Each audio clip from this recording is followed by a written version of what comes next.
are listening to Pub Royalty Queen Podcast, a place to empower women of color in the music business.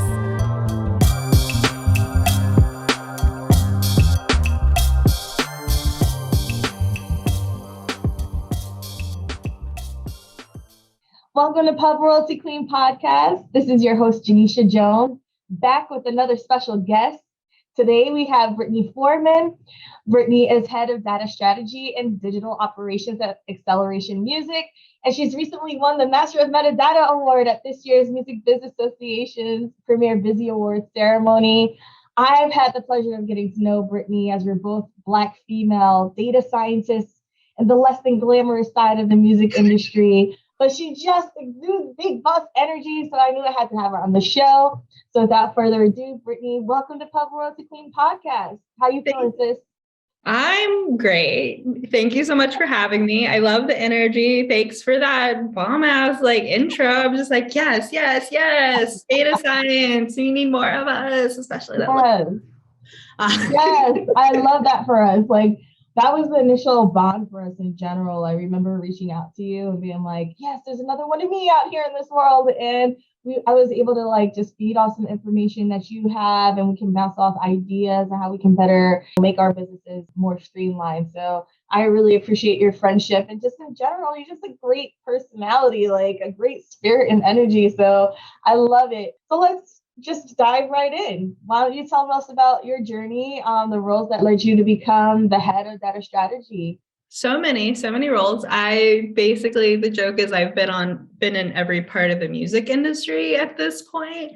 It's exhausting. It wasn't until college that I realized I wanted to work in music. Some people go to college knowing what they want, not me. So I had started volunteering, doing sound and light. So my first intro into working with musicians was doing live events and doing front of house and the really scary technical stuff. Cause I'm good at math. I'm good at economics. I'm good at computers.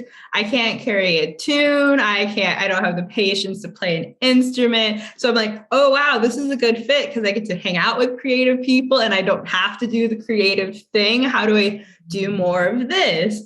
And when the first time I got paid, a manager came by, handed me an envelope full of cash. And I'm wait, I can get paid doing this. You can make money just hanging out, dicking around, doing all the technical stuff. I was sign me up. This is what we're doing. I was going to school for a business degree, and I was nah, we're gonna do music. We're gonna work with music. And I thought I had wanted to do management. So when I graduated, I sold everything I owned and bought a one-way ticket to New York. I'm I'm gonna figure it out. And so I just tried interning for a bunch of people. And so this was 2008. So we all know what happened that year. And we're in June. I'm just we're gonna make it, New York, and it's New York or nowhere. And so I had a good 3 months of networking, going to these shit, hey, can I help you? Can I intern for you? Some of them will you work for free? This was still when interning was for free. And I'm just I just graduated college. I got I was but you know what? Fuck it. I'm going to do it. So I had 2 day jobs. And then after I go work on pressing CDs and anything the management needed.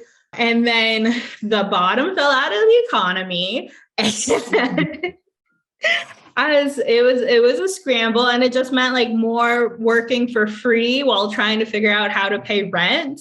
Because at that point, companies were letting go of their actual paid employees, and they're just if you want it bad enough, you'll do the job we were paying somebody for free. And so I did online marketing at a music magazine that I won't name because not paying interns. I did 5 unpaid internships before I landed something that was me. And all the while, doing that day job of working retail, customer service, so I got really good at talking to people, which now people when I tell them I'm an introvert, they're just what? I was no, I just very work hard to believe. Yeah, I just worked. I got really good at being like, hey, like I can read the journal. No, like I get home and I'm like, nobody talked to me. Yeah, I'm exhausted. But it was kind of one of those kismet moments. Like I was working my retail job and like some dude would come in the middle of the day. I worked at the women's J. Crew. So like we only sold like women's stuff.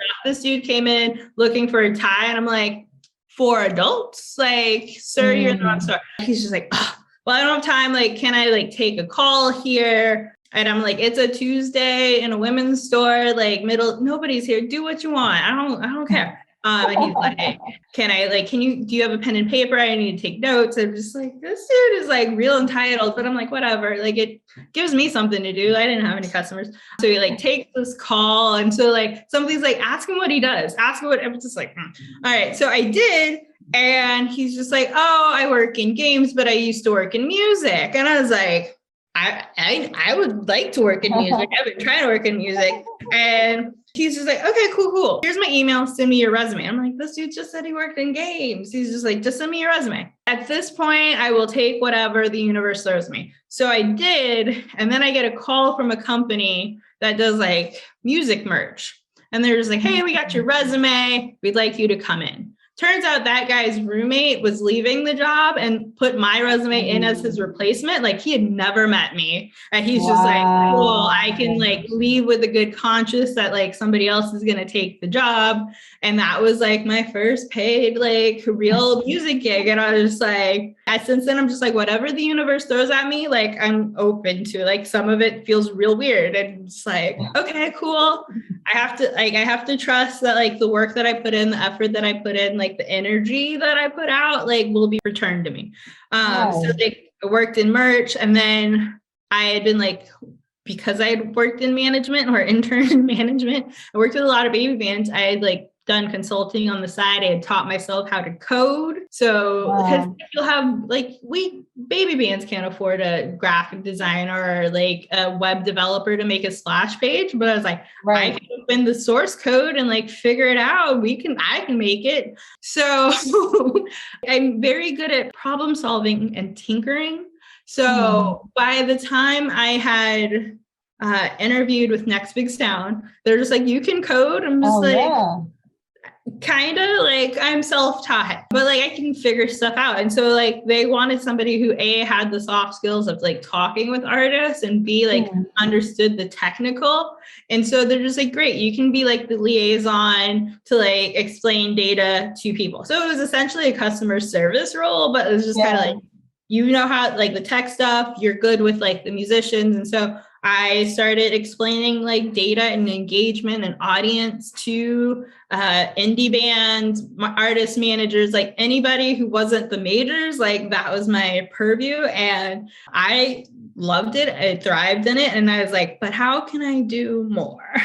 So I was like, hey, so if you like pay for my data class, I won't have to bug the engineers for questions because I'll be able to get them myself. I'll be able to hop in the SQL and just like pull the data myself. And they're just like, sounds cool. Like, yeah, sure. We'll pay for your data class. Advocate for yourself. Absolutely. Also, just because like I loved our engineers, but engineers as people, they're just like, we love the tech. But they're just like, they were fairly industry agnostic. They're like, I just want to front end wherever, it doesn't matter. Whereas I'm like, I am technical, but I will only work in music. So like I have people asking music questions and they're like, it's urgent. Whereas engineers are like, right. And I was like, if I learn it and they're like, hey, it's urgent, You're creating the urgency and prioritizing it. Yeah, I know if it's urgent because like I worked on that side, on the management side with the bands. I'm like, actually, that is urgent. And so it's like, let me just be able to answer their question within like 10 minutes because I can just like go into the database and be like,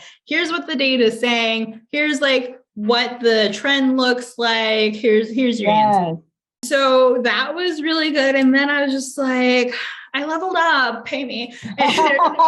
Big facts.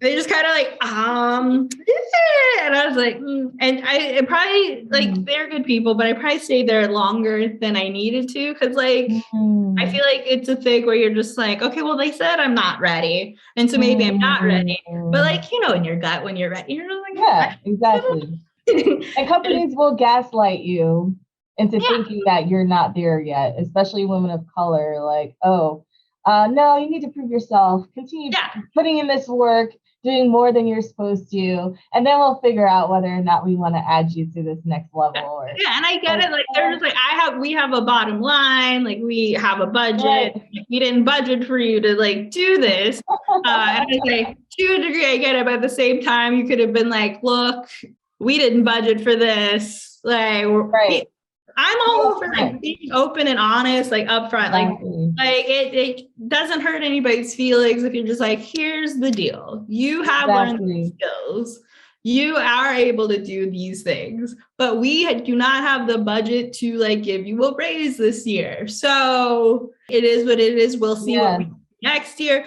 Managing your expectations with truth and honesty. I think communication. What? And so what happened next was like, after I was just like, I'm going to start looking. I caught the attention of Joe Conyers III, and like in the music. Why you say his entire name? That is how he goes. And he's like, I must say my entire name. And I'm just like, nice. But like it matches his vibe, his personality. He like wears suits all the time and like 3-piece suits. And like, if you know music people, we don't. He's like very proper, but like he was very much like, I think the first sponsor that I had, because he was like, first of all, I need you to come work where I am.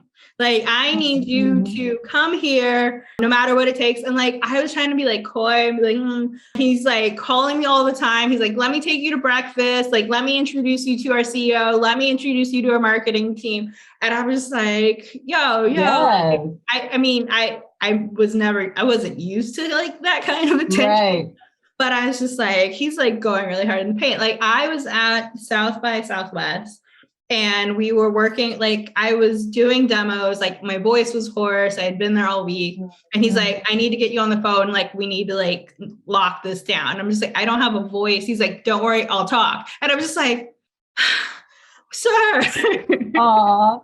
He's like, how much do you want? And I like, I pulled a number out of my ass. Like, honestly, I thought he was going to tell me to go fuck myself. Because it wasn't like, I had done the research, but I was also kind of like, it wasn't like an egregious number, but it was definitely like about 50% more than I was making.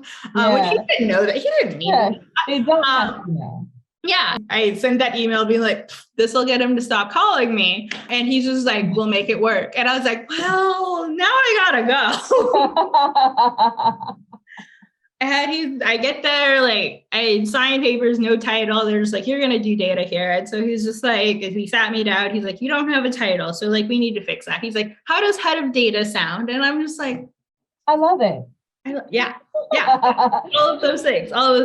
And so I then got them to pay for data science classes. Cause I'm like, if I'm your head of data, I need to like know how to do like the predictive stuff. And he's like, sure. But like, you have to guarantee you'll stay here for like 2 years. I'm just like, that's job security. Like, what are you threatening me with? Like, I was like, I've already done a recession. Like so if I have to stay here, like you are going to continue. I was like, just give them the money. Like at this point. I love it. That is how I became a data scientist. And I think I've been fortunate because I've been able to marry my love for like music and helping musicians with like problem solving, kind of like, I'm nosy. So like, I like to see like what's coming. And so like using data to be like, okay, how do we mitigate this? What could be a potential problem, or how do we optimize like, the success that we're seeing? And I think that's why I've been so successful, is because like, I use a talent or skill that I now have for something that I'm really passionate about. So like when I mentor people, I'm just like, great, you have this skill. What are you passionate about? Like, do you want to stay in music, or do you like, I like wine. I want to like figure out the optimal yield of grapes. Yes, that is your calling.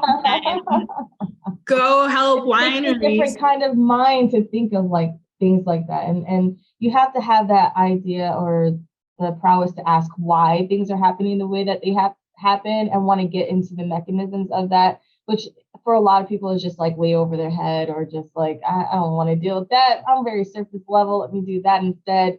So I think that's a very special and unique skill set. And I'm proud to also say that I am in that space as well, which is why I resonate so much with everything that you experience. This isn't the glamorous side of the industry. This isn't the creative side, but it is creative in a way because we have the opportunity to build products that basically building legacies for these businesses and really being integral to how they run as a company. So I think it's extremely important what you do. And also in general, just utilizing the resources that you have. So, we were in a recession when we got out of college, having to, navigate that space, see what's available to us, take on internships, maybe a little bit longer than we had to, but becoming a sponge and taking in as much information as possible and networking.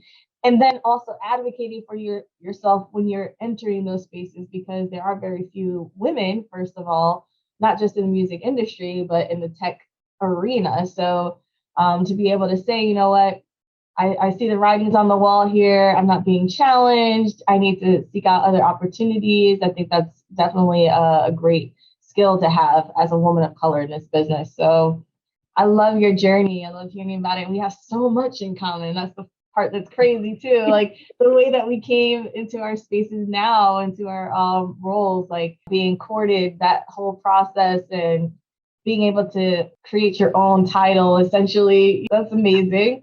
And it was the jumping off point, like from like working with Joe, I went through A2IM and I got a mentor, like finally. I'm just like, we don't like, it doesn't organically happen as frequently for us. I was paired with Amy Dietz, who was like the head of InGrooves at the time. And so like, she was like the general manager. And because I was put on my application, it's like, I want to learn how to run a music company.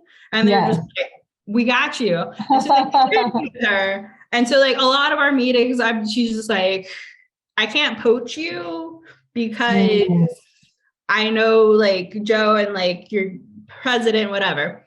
And so like I went and did like a palate cleanser job, which was great money, but it like was financial investments into music. So it was like kind of music, but way more finance than I'd like signed up for.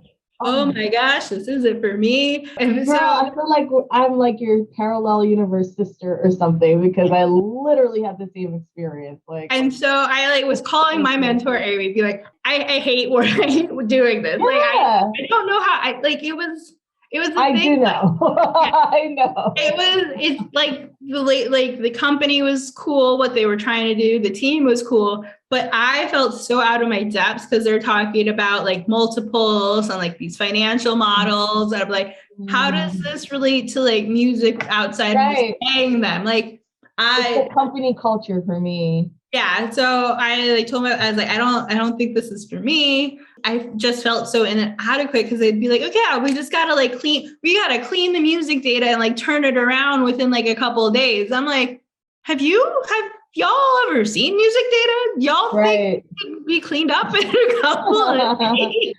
And I was like, so like my mentor's like, okay. I might have somebody for you to talk to. And that's how I ended up working for her. Cause like her and a few of her colleagues started their own company. So they're like, we'd like you to be employee number one, our head of data and digital digital operations. And I was like, Henry, so like data I got, but like, y'all know I've never done digital before. And they're just like, you can figure it out. I'm like, all right, just as long as we're all managing expectations that I'm learning on the fly. And luckily we've been able to build out my team specifically on digital operations, like people who know like this is what a style guide looks like. And I'm just like, thank the Lord. Cause like, Well, I think that's part of being a leader, right? Is assessing your strengths and weaknesses and learning how to delegate. That's the challenge that I'm experiencing right now is, being able to say, you know what,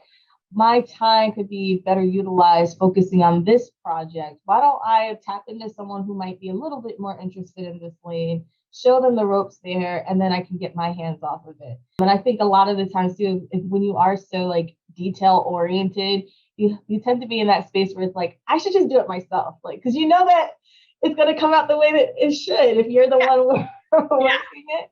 So like I've at least gotten really good at spotting really good talent because I like mentor. So like I'm able like to talk to people and kind of like gauge their strengths. So like when I interview, I'm just kind of like, I ask them like, maybe not specifically like the job question, like, what are you passionate about? Like, how do you solve problems? And so like, I got very lucky with my first hire and my second hire. They're both great. But like the first one, she like takes initiative. Like she's also very like into the details. And so like, she documents everything. And I'm just, because I told her, it's like, put it all on paper so that you can take a vacation. Like I'm very big, the company is very big on balance. Like, and so I'm just like, there will be a day where I'm like, take a few days off. You've been killing it. Like, no, I'm not going to tell you when, but I'm just going to like, everybody needs a vacation. Like we can't like work ourselves into the ground. And I'm also like speaking from experience where I've burned myself out for the last few jobs. And so this one, I'm just like, if you need to like take a walk in the middle of the day, if you need to take a day off, just be like, I'm taking this day off. You generally don't have to ask me for permission. Right. Cool. Like I know you get work done, and I imagine like we try to stay ahead of schedule. So like if you need to take the day, take the day. Right.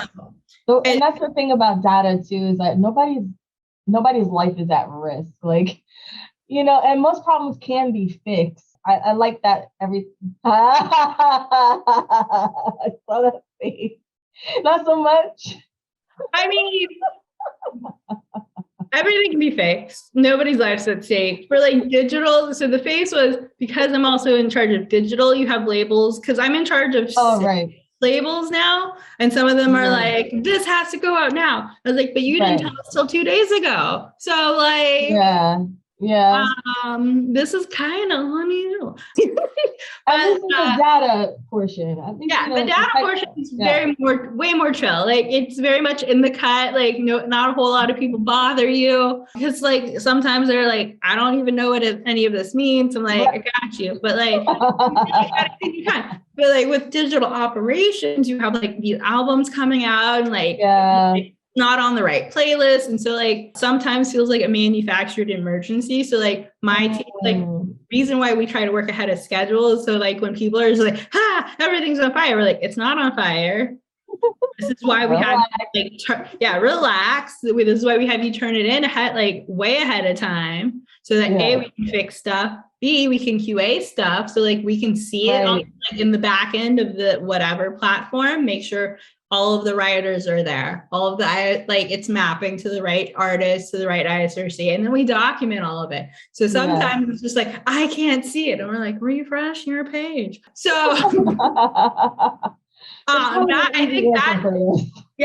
I think that's the new part of like working in this different space where it like feels a little bit more urgent, but like we've built a really good team so that we can kind of like mitigate like any sort of like fire drill because nobody likes that, but like we at this point have seen it all. Like my first entree into digital ops before I had a team, we have the Ray Charles 90 track box set released digitally.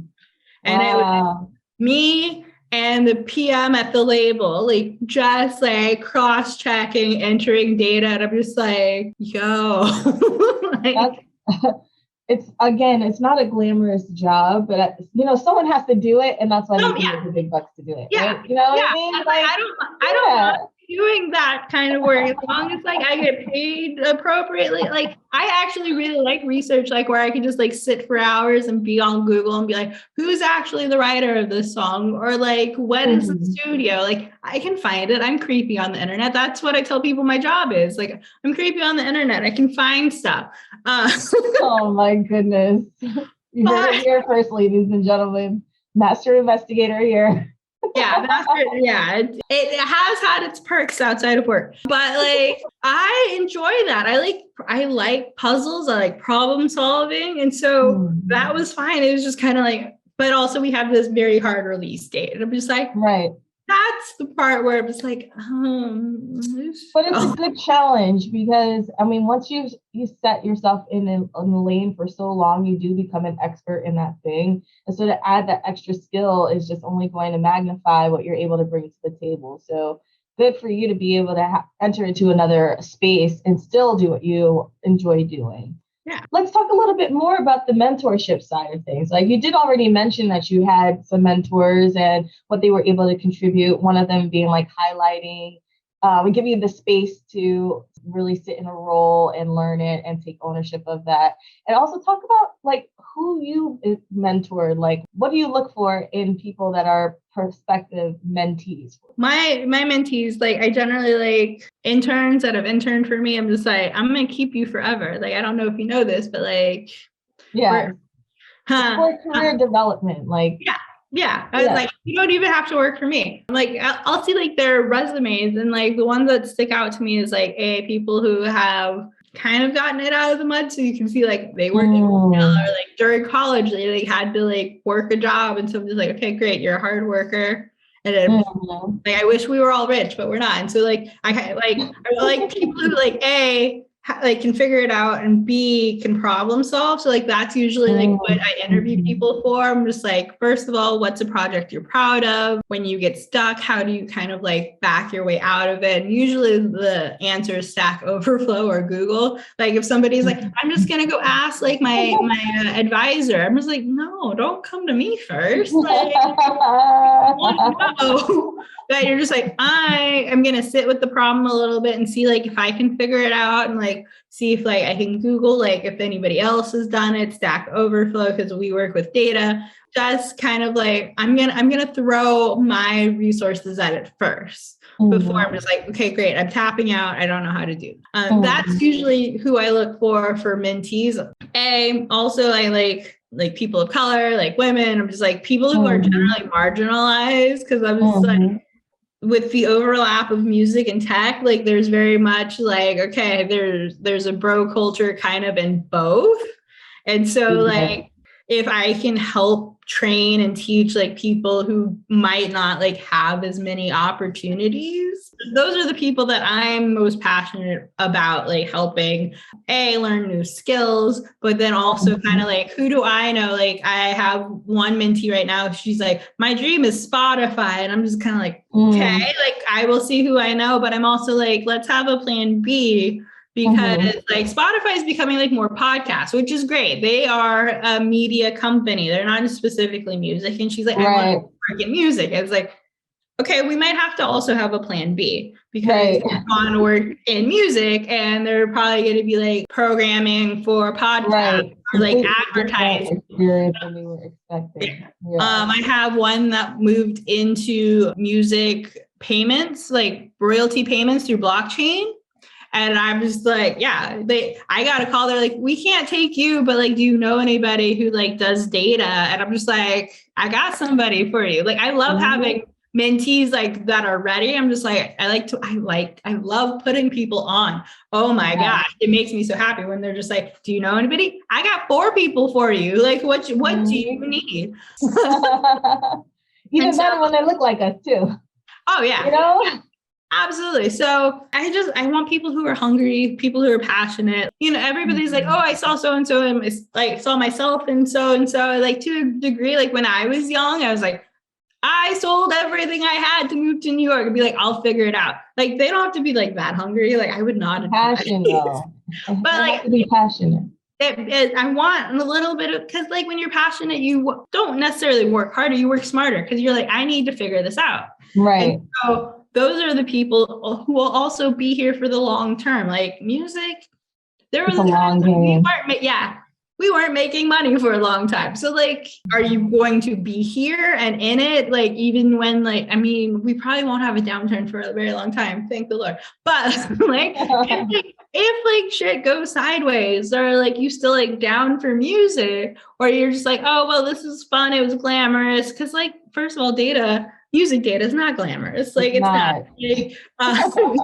Like, we're not A&R. We're not any of like the flash. We're not. It's like, we're not going to be on the red carpet with artists. Like, that's just not going to happen. But like, are you just like, I really love music. I love the community. I like what's possible. Like, those are the people I want to be like, how can I help you break in? Because like once you're in, you're like, it's like a lifer kind of situation. Like music is very small, where like we all just like hop between the same companies. We all basically know each other. But like getting past that first wall, and it's not even like we gatekeep anymore. It's just kind of like people like finding that first job that fits and that you're really good at. Like I was horrible at a lot of jobs at the beginning, like, but they were free. I wasn't getting paid. So it was fun.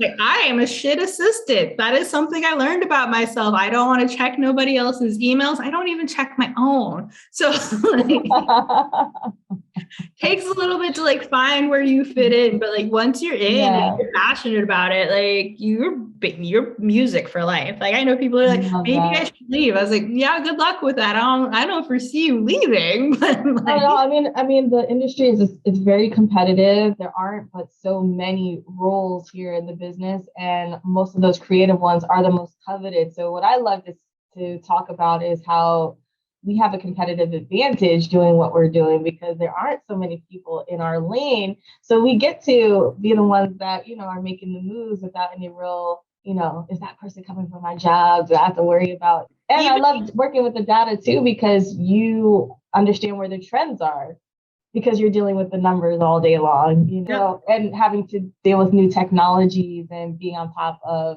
the things that are changing, the climate of the industry. So I love that part of what we do. Yeah. Like I said, I'm nosy and I love being the first in the know because I'm looking at the data. But like, I'm not so much like worried about like more, like I want more people to join data and music. Like it would help us get it together because there's this new trend of like Web3 and NFTs and blockchain. And I'm just like, we're not there. We have problems now that we need to solve. Yeah, we've got problems now. So I would love if there were like more data practitioners, more people who are trained, because like every company needs somebody to look at the data and be like, what are those? What are you doing? Like, why are things tagged like this? Like have like a slight familiarity with like DDEX standards. Like that'd be great if like every company had somebody to be like, we need to get this together. This is trash. Like I'm a raccoon, but like this is trash, just so you know. My gosh, I feel like you literally like the same brain as I do. Because the way that you're saying things is like, it's reminding me of scenarios that I've been in before. Oh yeah. Oh my God. I became known at one company where there people like Britnee just thinks the data is trash. Like that's her tagline, data is trash. And I'm like, yes, but I'm a raccoon. So this is what we do. And so like I want more music data specific people to because I have like really nitpicky things that I'm just like, data would be like so much more streamlined if like we didn't like store data like for visual reasons. So like ISRCs without the dashes, like because not everything is like can validate through that. And so like, I just wanted to go through like all the pipelines, not like how like get stuck anywhere. But like I mean, and that's mostly me. But like sometimes I'll get like statements that are like PDFs and like they're weirdly formatted. I'm like, I can't. Are we still doing that PDF statement? Oh my God. It's currently my project where I have to like pull stuff and I'm like, I can't code anything to just pull from these statements. We have to go into each statement because somebody's like, I want it to aesthetically look like this. And I want to push that person in the throat, honestly. When you make my job harder, when it didn't have to be like, I'm like, you were already working in Excel. You were so close. Like, you had one job.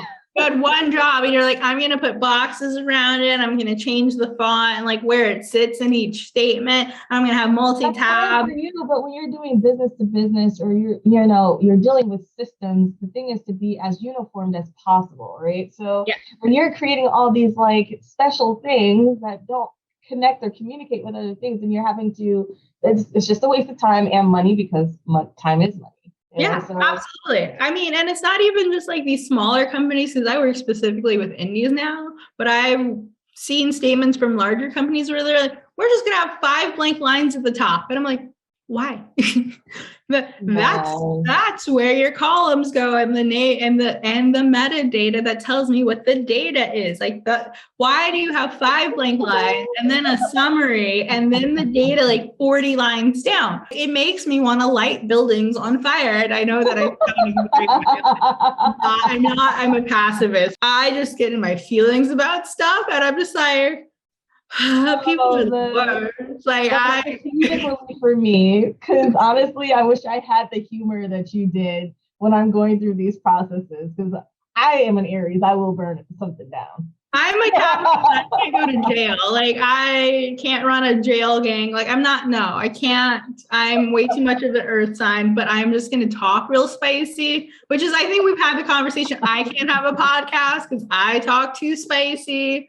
But like I can talk to my experience where I'm just like, sometimes people upset me when they don't put data in the correct format. Yeah. And that is very much an earth sign. Like I like processes. I like things streamlined. I think I like it organized. And so like, that's why data fits my personality. Cause I'm just because you have the tenacity to deal with it. And it is a very special place. And I keep saying that because everyone cannot do what you do. So let's talk a little bit about this. There are a lot of challenges that women of color specifically face in the music industry. What can you describe, any specific challenges that you had to overcome?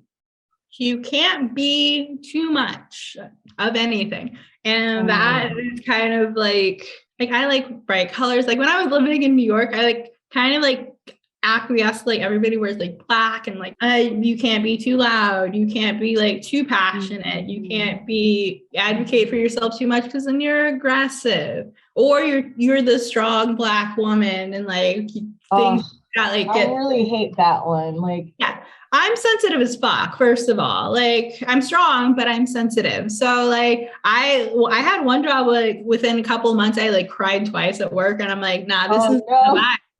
I cried in front of HR. She's like, people can see you. Yeah, I'm aware. What are you doing to fix the problem? Like I'm at this point where I'm crying, and I don't cry for strangers because I'm just like, you. The problem with the strength trope is that it doesn't give you room to be sensitive. It doesn't give you room to just be a human being, like with emotions, with a wide spectrum of feelings. If I'm feeling, there's the situation that happened after the Philando Castile shooting at work. Obviously, a very impactful situation, especially as a person of color. And then I'm going to work and I'm surrounded by people that aren't of color. They don't have a full understanding of what that means. It could have been my brother. It could have been my dad. It could have been my really close friend impacted by that situation. And for certain comments to be made about it without that sensitivity is like, dang, how do I even express in a way that they can understand, hey, that's uncomfortable for me. Can you please stop? Without them being like, oh yeah, like assigning the angry Black woman trope, or, oh, she's strong, she should have been able to handle it trope, or, you know what I mean? It's like, no, I have moments of weakness too, just like everyone else. I'm a fully dynamic person. Like I can cry and punch you at the same time. Like, look at that, multitasking. But like, I hate the strong Black woman trope because like people like think that they can just task you like do anything. Like mentally, you're so strong. Like you can do all of these projects and get them done. And I was like, especially because we also have been taught to believe that you have to work twice as hard to get half as much. So like. Yes, I'm gonna try to do it, but like that's why I end up burned out all the time because I'm like I'm just trying to be a really good like star employee where I still don't get like promotions or I don't get raises or like the minimal like life adjustment, like raises. And I'm just like, but I'm the only person running this department for like 3 companies. Like, can I get more than a $2,000 raise? Like my job now, like they like are so supportive. So like they nominated me for the Master of Metadata Award. Like they take care of me. Like they're like, do you need a team? We'll get you a team. Within 6 months, I had a team. And like nowhere else have I advocated. Like I need people, and they're just like, but you're doing so well on your own. I'm just like, yeah, but I need help. I'm drowning. Please see me. I was like, I would do better if I had people. But and the thing is, like, I feel like you do actually have to work harder, and you do have to scream louder, just because I feel like we're invisible a lot of times. Like the thing is too, the not setting boundaries part, like being able to say no and be like, that just doesn't work for me. Like in order for me to do the best job I can do, I need this, and this. And if it doesn't happen, then it's gonna reduce the productivity. I'm gonna actually just stop doing this thing because it's not working for me. Like I've gotten better at setting boundaries and advocating for myself, because like when I started in music, it was still very much like there can only be one woman. And I've never worked in like urban, so like I don't see a lot that look like me. So I'm just kind of like, okay, cool. I will do whatever just to be able to stay here. Now I'm like at the point where I'm like, I got job security. So like if what I need, and I can advocate for myself. And if they're just like, no, I don't really see it in the resources. I was like, do you know how many other companies want a person like me? Like, I'm not at the point where I'm going to fight anymore. Like, I will tell you, I will give you like the time to like make it happen. Like, cause I'm a reasonable person, but like, if it doesn't, I can be like, all right, well, this was fun. This was great learning. It's been real. Yeah, it's been real. Cause it's like, I could always go somewhere and they will still pay me more money than whatever you're paying me here. Like I'm comfortable, but like I could be more comfortable. I'm expensive. So I'm just like, I'm not at the point where it's like, I will leave. Like, and I know like a lot of people aren't in that space, but and as we go into our recession, like there was that good part where it's like the great resignation where like people are like, oh, I don't have to put up with this stuff. And I'm like, yes, everybody just, I'm not really a capitalist, but I like to spend money. Facts, me too. So I'm just problem. Like, yeah, it's a problem. But like, if where you're at doesn't make you feel valued, because like a lot, like we have these talents, we have these skills, like a lot of us, especially Black women, we're the most educated cohort in this country. So like we've gone to school, we've done the work. So like if we are at these jobs and they're like, oh, like they don't value our contributions, there's like no like professional development. Girl, now you're going into the lane of data science. Okay, here we go. So one of the things that, because you contributed to it, the seat at the table, a perspective on women of color analysis showed all of these things that you were talking about, like the barriers to entry into the music industry, how for us, it's not about our relationships. Like that's not what gets us into the business. It's our tenacity, our grit from the street up, like going into these unpaid internships to get a job, getting our bachelor's and master's degree, investing in our education through student loan debt, which sadly puts us on an uneven playing field. It took a while before, because data, like we're just like, okay, great. Black women are the most educated cohort in the United States. Like that is a fact. And then we're just like, student loan debt affects like X amount of people, and it's like $1 billion like worth of debt. And I was like, has nobody made the correlation that the people that hold the most student loan debt are gonna be Black women if we are the most educated? So like, I'm just like Uncle Joe or whatever we're calling him this week. And there was a point where we're just like, oh, I was like, it's weird, but like, I'll roll with it. He's just like, I might cancel student loan debt. I'm like, do it already. Do it. Stop talking about it in front of us. Like, and that's the part too. I mean, we could talk about politics all day, but I could. That would be a different show for another day, right? Yeah. But I'll say this, that there are so many ways that the industry can invest in us as talent. And for me, it's just like they're throwing money away because they don't have the research to back. Well, now they do, especially about us.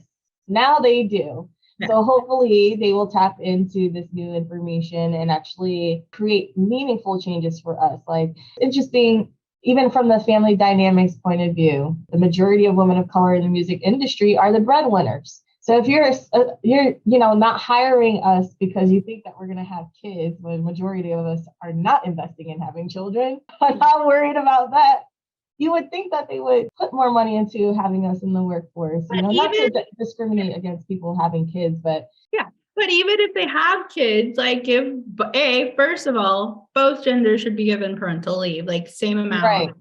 We're still perpetuating the stereotype that like women have to do the bulk of the child rearing, and just like that's trash. Well, it speaks to like the culture of these industries not investing in women workers because they feel like we are just going to start having kids, and so that's a loss on their investment when it's like, actually, that's not true. That's the thing, like if you talk to like mothers, they're so great at multitasking and being able to get shit done while they have a screaming child. Yeah. Like, do you think they couldn't come back to work and like organize your entire department, make sure like this, like they could be the scrum masters. Like they're like, okay, here's all of the things that we need to do. Here's all the tickets. Let's delegate. Like here's like they like have to like have this tap into like the superpower of like being super hyper organized, because if they don't, something will die. So like they can come back. So,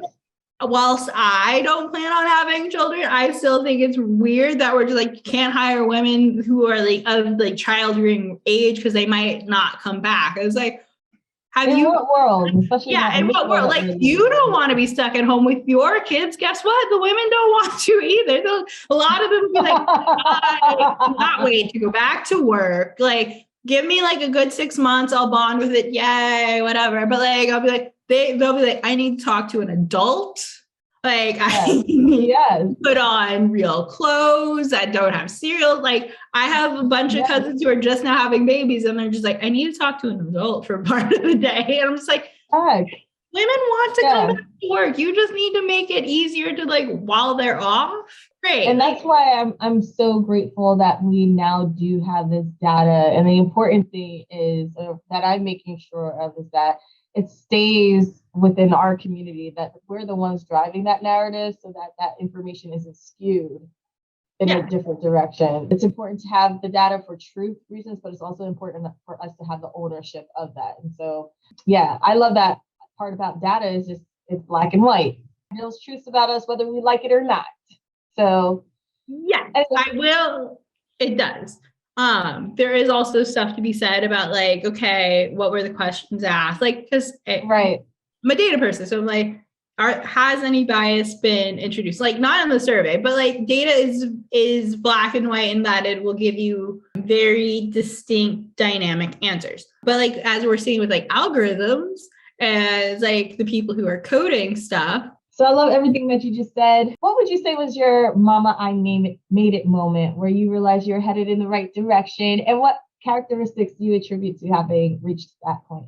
I mean, I'm going to be completely honest, because of who I am. I don't ever feel like I've made it, but like, I joke that like when somebody's promoting under like your socials, like you made it, like somebody cares enough to be like, check out my mixtape, which people are doing, which I'm just like, I don't post that often. So like, I extra made it because I only have like 300 followers, and people are just like, hey, like, check out this party. I'm just like, okay, cool. I did.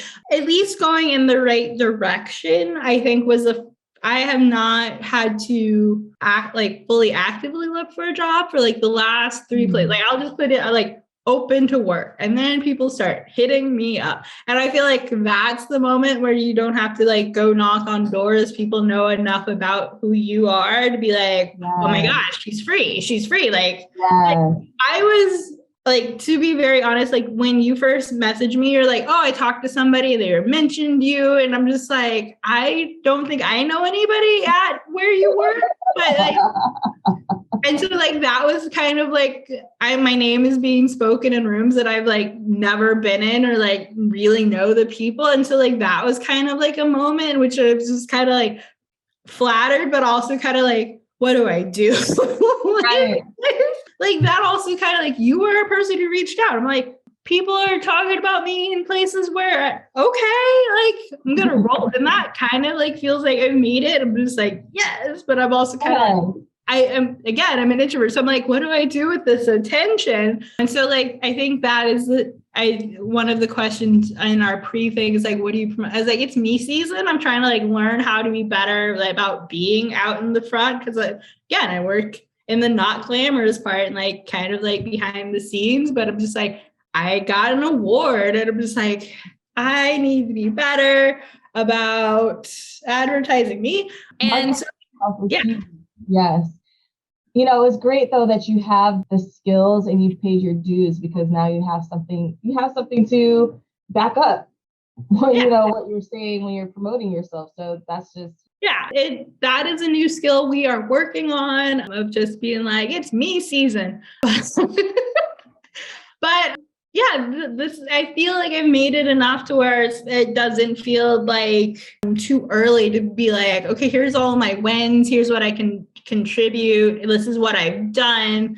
Everybody can put me on. I just want to congratulate you because I've seen it. I'm seeing it for you. And I really want to just express how beautiful it is to see another woman of color doing what you're doing and receiving the recognition for it. You know, you deserve it. You worked hard for it. And yes, proud of you. Proud of you. Thanks. So what advice would you give aspiring women of color in the music business? Ooh, trust. It sounds cliche, but like trust your gut. Like you were raised well enough to like know like when people are being disrespectful or kind of like slightly shady. Like we put up with a lot because again, the work twice as hard, get half as much, or like we just have to take it so like we can get far enough. It doesn't have to be that way. Like there are like once interns, if they're not paying you, like you are literally taking abuse for free. Like no. The ancestors would be disappointed. So like you can quit. If you are somewhere where you're like contributing, you have a job, like that job probably exists somewhere else. Like if the vibes are off, you can cut and run. Like we are no longer in a state where it's just like you just have to like kind of take it. Like hustle culture is just like do whatever to like make the buck and get further. I was like, you should be passionate. You should be working towards a goal. But like also treat it like as a full person, like you are not just like a budding future music executive. You are a full person. If like the vibes are off and you don't feel like this is a great space for you where you're going to learn, where it's going to contribute to your professional development, it is okay to leave. You do not have to be like, okay, well, I have to stay here for 2 years so it doesn't look bad on my resume. It's like, no, that should look bad on the company. It's like, look, I tried it for 6 months and yes. If the companies aren't doing right by their employees, which are, by the way, their biggest asset is their employees. Like if they're not doing right by the employees, then they should probably like that should look bad on them, not the people who knew enough of their value and their worth to leave. So like advocate for yourself. If you're not being heard, like it's time to start looking. Like there is always somebody out here who's going to pay for your skills. So one of the things that I've learned from a mentor was closed mouths don't get fed. Okay. Yeah. You have a problem, you feel in some kind of way about something that is unfair. You put the work in and you're not being compensated fairly, or you're feeling disrespected. Unless you speak up, people aren't going to acknowledge anything that's going on with you because they have their own problems that they're doing. Right. So it's important to speak up and not be afraid not being afraid, to leave a situation and knowing that you can get better someplace else. So if there was anything that you could have done differently, whether it was, mismanagement or a missed opportunity, what would that have been? If I could go back, I would have left a lot of places a lot sooner. I'm like, there's like this thread Like as I was young and still figuring out what my worth was, like what my value was, like there were a lot of places where I was just kind of like, well, I need to, that's why that was my advice for younger people. Cause it's like, I wish somebody had told me, they're just like, you should leave, like, go ahead and quit. Like my last job, my therapist had to be like, you should quit. Like, she's like, I'm not supposed to tell you that. Yeah. Shout out therapy. She's like, I'm not supposed to say this, but you should quit your job. It's not great for your mental health. And I needed somebody externally to be like, you already know this isn't right for you. Right. Why are you staying? Because I'm like, I must suffer for my craft. No. There were places where it's just like I wasn't valued or my time wasn't valued. And so like I was mismanaging my boundaries and like my value. And I stayed in places far longer than I should have. That's why I was like, if you feel that your boundaries keep getting pushed and like they're like work weekends, work nights, like we are paying you, like they pay you for 40 hours. Unless they are paying you overtime, they are not paying for nights and weekends. You should not be working nights and weekends. And if your company's like, well, you should just be happy to be here. That is a toxic environment. Just get up and just be like, thank you very much. I'm going to go find something else. Right. So like I would tell like my younger 25-year-old self, just be like, you have to know when to cut and run. Like and usually somebody told me they're like, after 6 months, if it's not working, you should cut and run. So like if that's working with artists, if that's at a job, like 6 months, you kind of know. Like, how do I feel about this situation? So like at 6 months, I like check in. I was like, do I like where I am? Do I like the environment? Do I like the team? Like, do I feel fulfilled? And do I feel like there is a growth trajectory here? Yeah.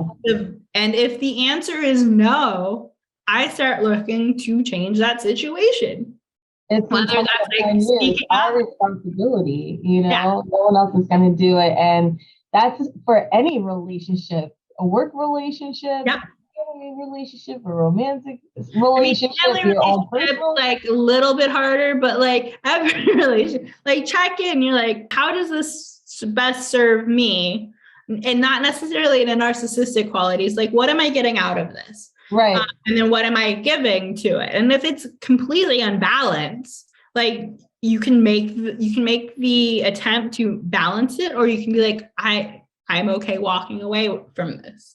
And sometimes you have to like have that time period of like, oh, I'm going to have to like leave this thing that like is comfortable, especially when you're like younger and you're like, will I be able to find another job? Yes. There's so many music companies at this point. Right. It's like, especially like once you're in. So if I love all of the hustle and tenacity younger me had of just like late nights. My dad used to joke that I had like 5 internships at once while I was working 2 like part-time jobs. He's like, are you Jamaican? And I'm just like,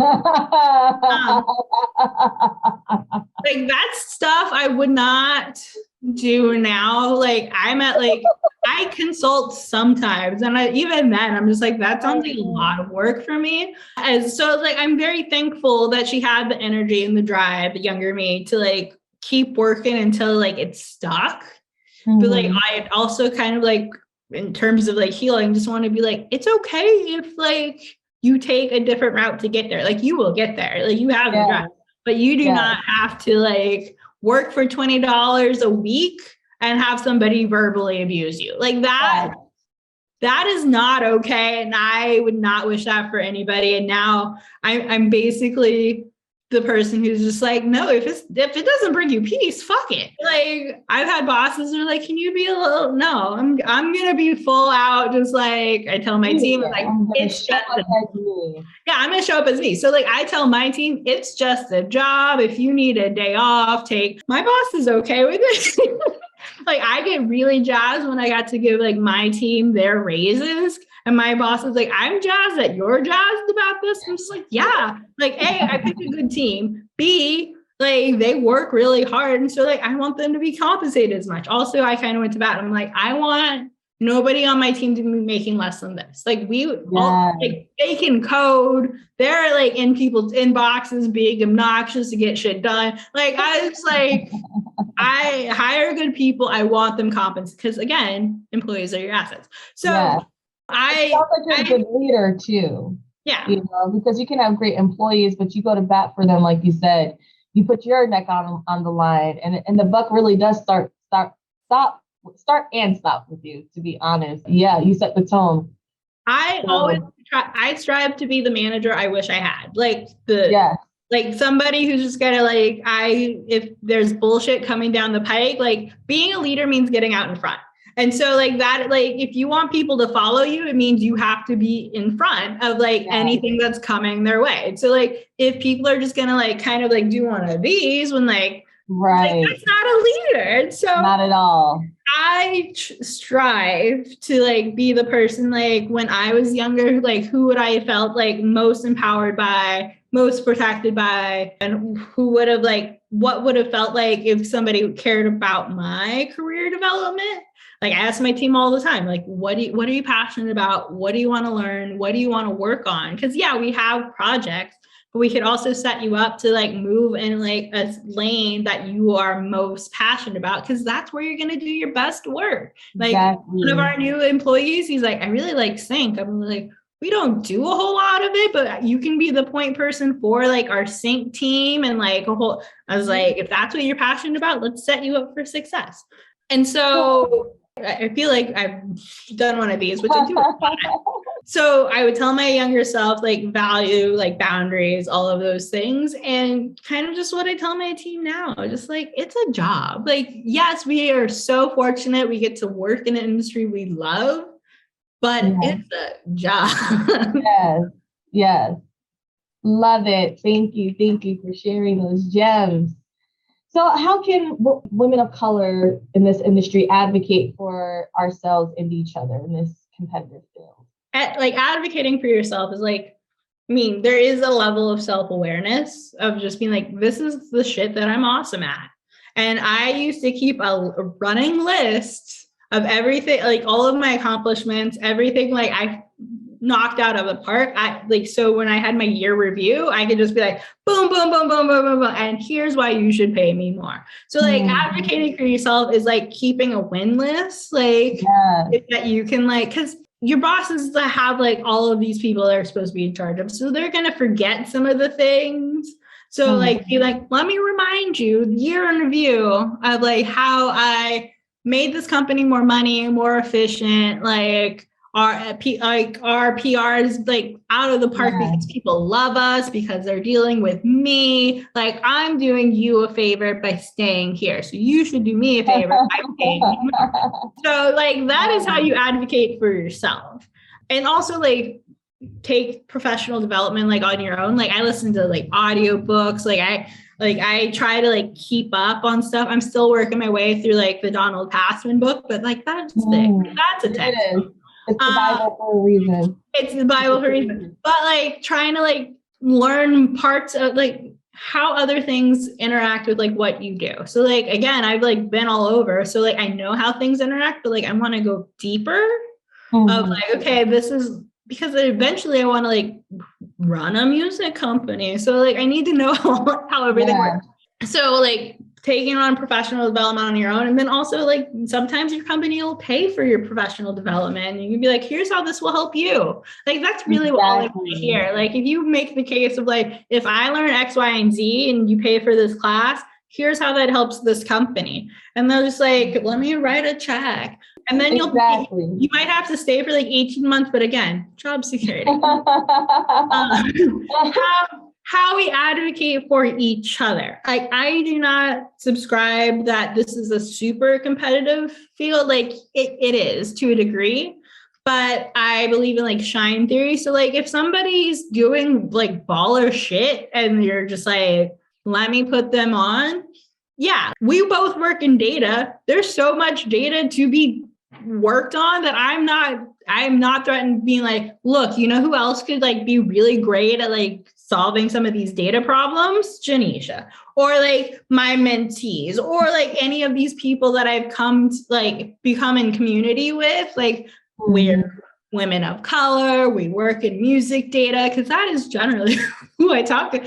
I'd be like, you need a data person? I got somebody. Like, but like also like anything else, like you need a marketing person. Like that's not my ministry, but like I know at least 5 other women who can. And it's like, let me get you some names, or I can like go to one of them and be like, if you can't take on, like I've got somebody who's looking for a freelance digital marketer. So I went to like a friend. I'm like, I know you don't take clients, but like give me names of people who can. Like having a Rolodex, like this industry is relationships. I do not believe that we can't like speak each other's names in rooms of opportunity. There is this industry made billions of dollars last year. There's enough money. There's enough opportunity. Like you're stingy with those opportunities, like that energy comes back to you. Like, so I'm all about like, great, that's not my ministry. I don't have the bandwidth. Let me find you somebody who can. But I also ask, does it pay? Because I'm not putting people on for unpaid opportunities. Like we're past that. I'm just like, what is your budget? And I will let somebody know and I will help you find somebody. But if they're like, oh, this is unpaid, I'm like, nobody in my network works for free. Like we're done with that. I only put people on to paid opportunities because again, there's enough resources, enough money, and enough opportunity in this industry. Bars. Yeah, a little and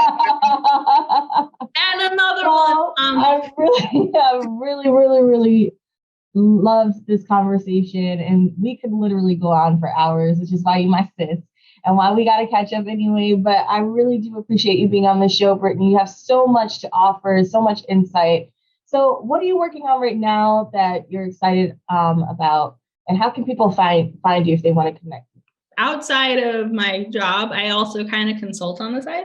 But like I have like X amount of slots of like people I can talk to because again, balance and not being just the job. So like I work with companies and artists and management companies that are just like, what do I do with my data? Like, because again, I still have all this past experience of like next big sound, working at streaming. So I'm just like, I could like cobble something together and be like, here are your key targets of like, I give you action items, be like, you should be working on X, Y, and Z. Come back to me when you've completed these.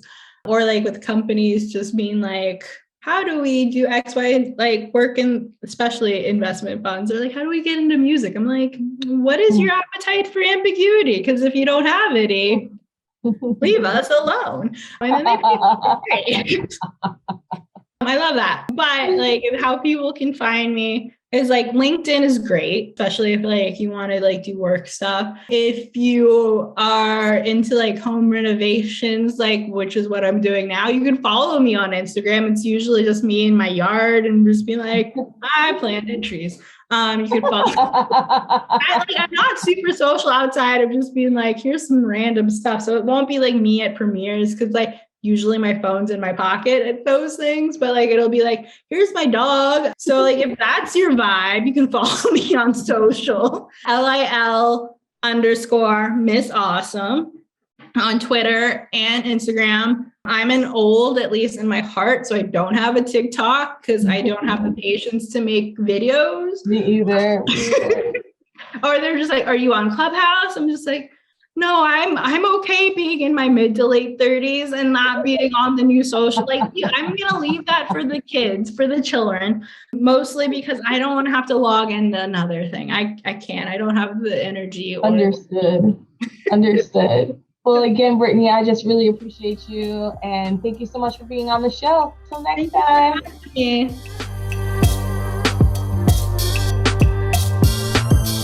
Remember, stay positive, inspired, and true to yourself. Go out there and kill it. Thank you for listening. We'll see you next time on Pub Royalty Queen Podcast.